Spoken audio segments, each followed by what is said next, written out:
If you are getting the sense that my normal denominationally agnostic tone comes across as biased here, then you would be right.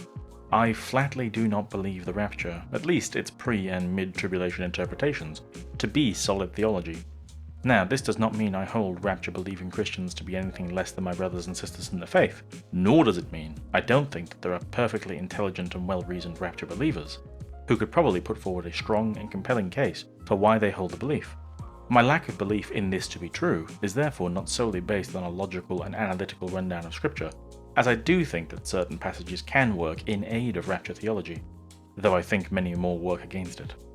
No, the nail in the coffin for rapture theology, at least in my heart, has been the fruits of it. There's a very simple method of testing teachers and teachings given to us by the Bible. In the Gospel of Matthew, chapter 7, verses 17 through to 20.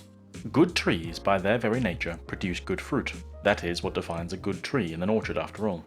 And bad trees produce bad or no fruit.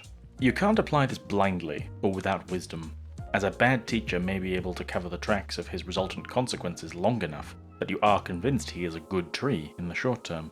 And likewise, a good teacher may have moments where it appears as though they have done some disservice to their ministry. If you over-apply this metric, you risk becoming utilitarian in your nature, ever twisting yourself in knots determined to maximize the good fruit production capacity of your choices.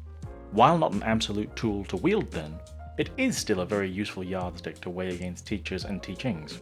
If the teachings seem unsupported by existing church tradition, outnumbered by scriptural opposition versus scriptural support, and it is producing much in the way of bad fruit, it is fairly safe to say that it needs throwing out.